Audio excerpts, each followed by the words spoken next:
Hello friends, स्वागत है आपका हमारे यूट्यूब चैनल एग्जाम डोज में। मैं प्रवीण कुमार आपका स्वागत करता हूं। तो हम दोस्तों लास्ट वीडियो में हमने पार्लियामेंट पढ़ा था और पार्लियामेंट से रिलेटेड जितने भी इंपॉर्टेंट आर्टिकल्स थे वह सारे हम डिस्कस किए थे। तो अभी पार्लियामेंट से रिलेटेड कुछ अलग अलग जो उनके मेंबर्स हैं, उनकी क्वालिफिकेशंस, उनका सदन का सदस्य रहना या कितने दिन तक वो एब्सेंट रहते हैं तो वह सदन के सदस्य नहीं रहते हैं। और बात की जाए कि कुछ स्पेशल प्रिविलेजेस हैं जो संसद के सदस्यों को प्राप्त हैं, तो वो सारे हम इन बिंदुओं के माध्यम से देखेंगे, क्योंकि इनसे कई बार एग्ज़ाम में अलग अलग क्वेश्चंस पूछ लिए जाते हैं। तो चलिए दोस्तों शुरू करते हैं। तो दोस्तों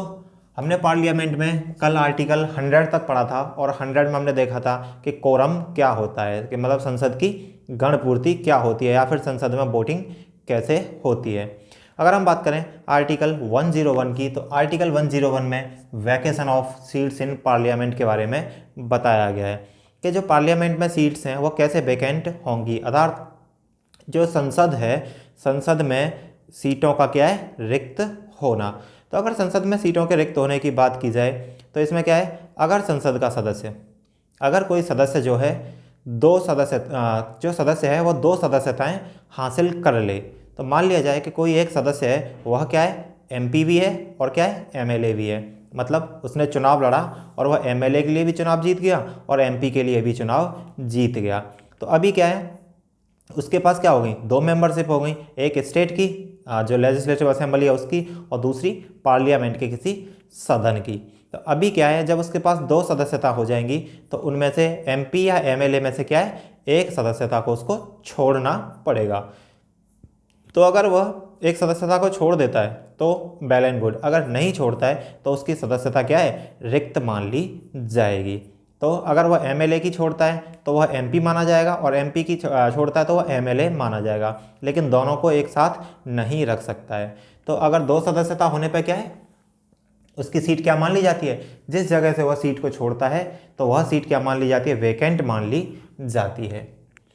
और दूसरी बात करें कि आर्टिकल 102, जो आर्टिकल 102 है उसमें कुछ मेंबर्स की क्या है, डिसक्वालिफिकेशंस दे रखी हैं कि अगर उसके पास यह क्वालिफिकेशन नहीं होंगी तो वह क्या है, सदस्य नहीं माना जाएगा। तो सबसे पहले इसमें बात करें तो डुअल क्या है,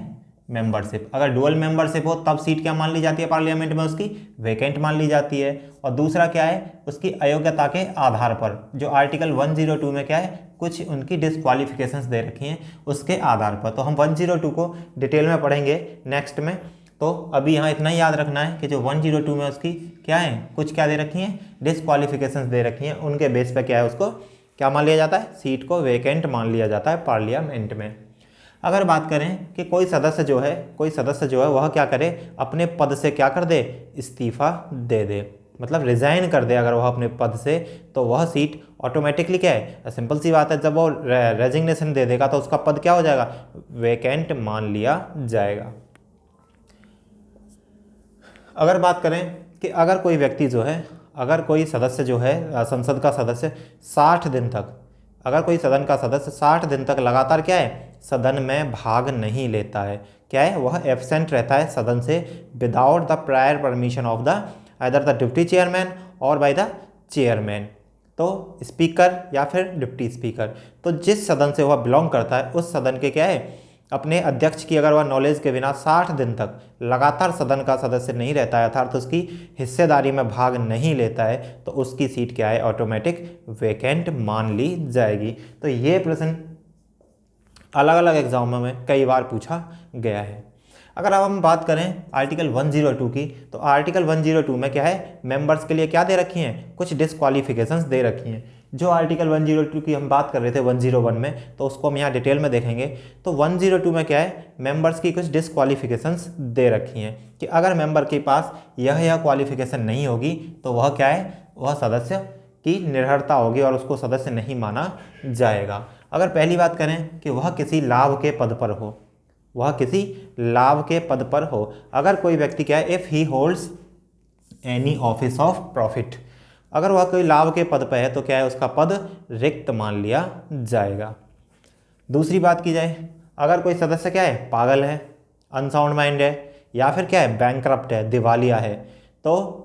अगर किसी लाभ के पद पर है, पागल है, दिवालिया है, या फिर क्या है, उस सदस्य ने क्या है, जब कोई सदस्य विदेशी नागरिकता जब वह अपनी मर्जी से हासिल कर लेता है, स्वेच्छा से हासिल कर लेता है, तो उसका पद क्या है, रिक्त मान लिया जाता है। अर्थात यह क्या है, यह एक वन ऑफ द डिस्क्वालिफिकेशन है किसकी, मेंबरशिप के लिए। तो हमने देखा कि कोई सदस्य लाभ के पद पर ना हो, पागल ना हो, दिवालिया ना हो और विदेशी राज्य की नागरिकता स्वेच्छा से हासिल नहीं की हो। तो आर्टिकल 1002 में दे रखी हैं डिस्क्वालिफिकेशंस ऑफ मेंबरशिप ऑफ पार्लियामेंट। अगर बात की जाए आर्टिकल 104 की, तो आर्टिकल 1024 है जो उसमें पेनल्टी है और दंड का प्रावधान दिया गया है, पनिशमेंट का प्रावधान दिया गया है किसके लिए, पार्लियामेंट के सदस्यों के लिए, मेंबर्स ऑफ पार्लियामेंट के लिए क्या पेनल्टी की बात की गई है। तो इसमें बताया गया है कि अगर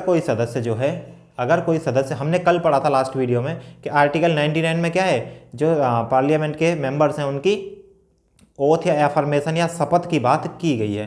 तो अगर कोई सदस्य जो है वह क्या है, आर्टिकल 99 के अकॉर्डिंग क्या है, वह शपथ नहीं लेता है, जब वह सदस्य बना और उसके लिए शपथ लेनी होती है तो वह शपथ नहीं लेता है। और दूसरा क्या है, अगर वह आर्टिकल 99 के द्वारा शपथ ना ले, और दूसरा क्या है, अगर वह क्या है, अयोग्य होते हुए भी, डिस्क्वालीफाइड होते हुए भी क्या है, सदन की हिस्सेदारी में भाग ले लेता है। मान लिया जाए कि उस समय पे पता नहीं चली कि इसने शपथ कैसे ली थी, या फिर यह नहीं पता चलता है उस टाइम पे कि यह व्यक्ति जो जीत के आया है क्या अनसाउंड माइंड है, तो वह क्या है, अगर वह व्यक्ति क्या है, सदन की हिस्सेदारी में भाग लेता है और किसी भी चीज़ के लिए उसने अगर वोट भी दी है, तो ऐसे में होता क्या है, जब कोई व्यक्ति जो है अगर वह अयोग्य है और वह सदन की हिस्सेदारी में भाग ले लिया है उसने, तो अगर सदन की हिस्सेदारी में भाग ले लिया, और दूसरा क्या है कि जो आर्टिकल 99 में जो शपथ की बात की गई थी उस हिसाब से उसने शपथ ना ली हो, तो ऐसे सदस्य के ऊपर 500 रुपये रोज का क्या है, जुर्माना देय होगा। मतलब जितने दिन वह सदन की हिस्सेदारी में भाग लिया उतने दिन तक क्या है, उसको 500 रुपये रोज के हिसाब से क्या देनी पड़ेगी, पेनल्टी देनी पड़ेगी। तो आर्टिकल 104 पेनल्टी के बारे में बताता है, किसकी पेनल्टी के बारे में, मेंबर की पेनल्टी के बारे में, जब वह या तो अपनी शपथ नहीं लेता ढंग से, या फिर क्या है, वह अयोग्य होते हुए भी सदन की हिस्सेदारी में भाग लेता है, तो 500 रुपये रोज के हिसाब से उसका क्या है, जुर्माना है। तो अब यहाँ एक प्रश्न उठता है कि क्या वह जो व्यक्ति सदस्य है उसने संसद में, मान लिया जाए कि कोई विधेयक है उस पर बहस हो रही थी, तो उसने उस विधेयक पर क्या है, अपनी वोट भी दी, विधेयक पर अपनी वोट दी अर्थात मत दिया, तो क्या वह विधेयक भी विधि मान्य मान लिया जाएगा, क्या वह विधेयक भी क्या समाप्त मान लिया जाएगा, या कोई भी कार्यवाही जिसमें उसने भाग लिया क्या वह कार्यवाही भी समाप्त मान ली जाएगी, नहीं। तो ऐसे में क्या है, कार्यवाही को समाप्त नहीं माना जाता है और वह जिस तरह से पास हो गई उसी तरह से पूर्णतः मान लिया जाता है, लेकिन उस सदस्य के ऊपर क्या है, 500 रुपये रोज के हिसाब से क्या है, जुर्माना लगा दिया जाता है। अगर हम बात करें आर्टिकल 105 की, तो आर्टिकल 105 में स्पेशल प्रिविलेजेस दे रखे हैं किसके, सदन के सदस्यों के। तो पार्लियामेंट के मेंबर्स के कुछ स्पेशल प्रिविलेजेस दे रखे हैं, जिस तरह से हमने प्रिविलेजेस पढ़े थे राष्ट्रपति के और उसी में राज्यपाल के भी थे आर्टिकल 361 में, कि उनके खिलाफ का सम्मन नहीं जारी किया जा सकता है, कोर्ट से अरेस्ट वारंट नहीं निकाला जा सकता है, उनके खिलाफ कोई न्यायिक कार्यवाही नहीं की जा सकती है उसके कार्यकाल के दौरान। इसी प्रकार क्या है, कुछ स्पेशल प्रिविलेजेस किसको दे रखे हैं, मेंबर्स को, किसके मेंबर्स को, सदन के मेंबर्स को अर्थात पार्लियामेंट के मेंबर्स को। अगर हम इसमें बात की जाए कि क्या क्या प्रिविलेजेस हैं, तो कुछ जो संसदीय विशेषाधिकार हैं वह क्या है, दो तरह के विशेषाधिकार हैं, एक व्यक्तिगत रूप से हैं मतलब सदस्य को प्राप्त हैं, और दूसरा क्या है मतलब संसदीय हैं, वह क्या है, व्यक्तिगत नहीं है। तो अगर बात की जाए स्पेशल पावर्स की पार्लियामेंट के मेंबर्स के लिए, तो उनको क्या होती है, एक freedom of speech in parliament, मतलब पार्लियामेंट में क्या है, स्पीच देने की फ्रीडम होती है कि वह पार्लियामेंट में स्पीच देता है। तो आपने बहुत बार देखा होगा टीवी पे कि कुर्सियां फिक जाती हैं संसद में, जो हाउस है उसमें कुर्सियां फिक जाती हैं, कहीं इंक फिक जाती है। तो यह चीज़ क्या है, यह एक विशेषाधिकार दे रखा है स्पीच का है कि संसद में क्या है, विशेषाधिकार है आपको स्पीच का, लेकिन अगर उस स्पीच में आपकी गाली गलौज भी हो जाती है, मारपीट भी हो जाती है, तो उसके खिलाफ न्यायालय में केस नहीं किया जाएगा या फिर कोई भी कार्यवाही उसके खिलाफ नहीं की जाएगी। यह क्या है, आर्टिकल 105। तो आर्टिकल 105 में क्या है, freedom of speech in parliament, मतलब अगर कोई सदन में भाषण देता है तो कभी कभी भाषण मतलब इतना गुस्से वाला हो जाता है कि अगर भाषण में गाली गलौज का भी प्रयोग हो जाता है तो जो भाषण है उसके आधार पर क्या है, उस सदस्य को दोषी नहीं ठहराया जाएगा। अगर दूसरी बात की जाए कि गिरफ्तारी, तो जो संसद का सदस्य होता है, जो मेंबर ऑफ पार्लियामेंट होता है, उसके क्या है, गिरफ्तारी से रोक है। तो जब क्या है कोई सेशन चल रहा है, हमें पता है कि जो पार्लियामेंट है उसके 3 सेशन होते हैं, तो तीनों सेशनों में से अगर कोई सेशन चल रहा है, या तो ड्यूरिंग द सेशन चल रहा हो, या सेशन चलने से 40 दिन पहले, सेशन चलने वाला हो उससे 40 दिन पहले, और या फिर सेशन समाप्त हो गया हो और उसके 40 दिन बाद, तो सेशन के दौरान, सेशन के 40 दिन पहले और सेशन के 40 दिन बाद क्या है, संसद के सदस्य की गिरफ्तारी नहीं की जा सकती है, उसको पुलिस द्वारा गिरफ्तार नहीं किया जाएगा। तो यह भी एक क्या है, स्पेशल प्रिविलेज है मेंबर्स ऑफ पार्लियामेंट को। अगर बात की जाए कि अन्य समय में गिरफ्तारी कि ये टाइम पीरियड दिया गया है, इसके अलावा अगर 40 दिन पूर्व या 40 दिन बाद या ड्यूरिंग द सेशन, इसके अलावा अगर संसद के सदस्य को, मेंबर ऑफ पार्लियामेंट को गिरफ्तार किया जाता है तो उसकी सूचना तत्काल अध्यक्ष को देनी होगी। अगर बात की जाए कि जो संसद है उसका सेशन चल रहा हो तो उसके दौरान क्या है, उसके लिए ना तो कोई समन भेजा जाएगा, ना तो कोर्ट द्वारा उसको कोई समन भेजा जाएगा, और ना ही किसी मामले में गवाह बनाया जाएगा। किसको, संसद के सदस्य को। अब बात करें कि संसद के जो सामूहिक विशेषाधिकार हैं, हमने ये व्यक्तिगत पढ़े थे, इंडिविजुअल अभी तक। अगर हम बात करें कि संसद के क्या है सामूहिक जो विशेषाधिकार हैं वह क्या क्या हैं, तो इसमें क्या है, जो संसद की जो चर्चा होती है, आपने देखा होगा संसद में चर्चा होती है, लोकसभा राज्यसभा में, तो जो संसद की चर्चा होती है उसका क्या है कि उसके में क्या चर्चा हुई, क्या बातें हुई, किस विषय पर क्या क्या बहसें हुई, यह क्या है, यह प्रकाशित नहीं की जाएगी, मतलब यह पब्लिश नहीं की जाएगी। और पब्लिश भी की जाएगी तो सिर्फ वह भाग पब्लिश किया जाएगा जो संसद द्वारा तय होगा, अर्थात जो कार्यवाही संसद में चलती है पार्लियामेंट में, उसका कौन सा भाग पब्लिश करना है न्यूज़पेपर में या टीवी पे, और कौन सा भाग पब्लिश नहीं करना है, यह क्या है, यह सदन का क्या है, विशेषाधिकार है, सामूहिक विशेषाधिकार है। तो पार्लियामेंट डिसाइड करती है कि उसका कौन सा पार्ट जो है वह पब्लिश किया जाएगा और कौन सा पार्ट पब्लिश नहीं किया जाएगा। तो यहाँ बात करें कि तो संसदीय विशेषाधिकार जो है वह क्या है, प्रेफरेंस दी जाती है उसको, किसके ऊपर, जो इनकी बात की जाती है कि प्रेस की जो स्वतंत्रता है, मतलब जो फ्रीडम ऑफ प्रेस की स्वतंत्रता है, उसके ऊपर प्रेफरेंस किसको दी जाती है, वरीयता किसको दी जाती है, तो वह संसदीय विशेषाधिकार को दी जाती है। क्योंकि हमने देखा है कि कौन सा भाग प्रकाशित करना है, यह डिसाइड कौन करती है, सेल्फ संसद ही डिसाइड करती है।